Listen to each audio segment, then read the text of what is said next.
港島南區黃竹坑唔單止係傳統高尚住宅區，亦係近年發展迅速嘅商住綜合發展區。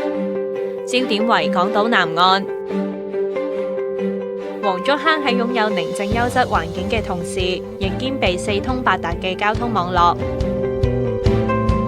2016年，港鐵南港島線通車，大大優化黃竹坑交通系統。由黃竹坑站出發，只需要2個站就可以去到金鐘站，連繫港島 CBD。8分鐘左右就可以將政商物樂同購物娛樂悉數掌握。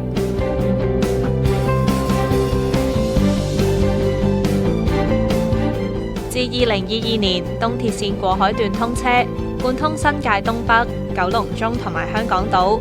金鐘站成為東鐵線嘅新終點站之餘，亦都係連接住南港島線、港島線、荃灣線以及東鐵線4條線路嘅超級轉車站。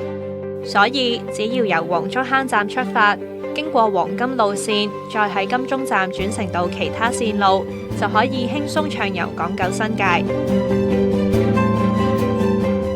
對於成日往返國內嘅人嚟講，經港鐵喺黃竹坑站出發，只需要約27分鐘就可以去到高鐵香港段西九龍站，順接國內高鐵網絡，連繫69個內地車站。無論係去深圳、廣州，甚至上海、北京等地一樣便利。如果選擇經東鐵線前往羅湖口岸或者落馬洲口岸，亦都只係分別需要53同58分鐘左右，多種出行路線任君選擇。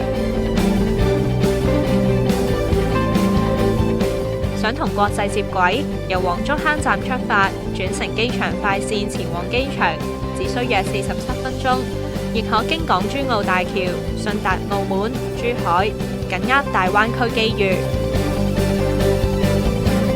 置身豪宅林立之地，坐擁便捷交通網絡，港島南區黃竹坑實現1小時生活圈，全方位悠遊天下。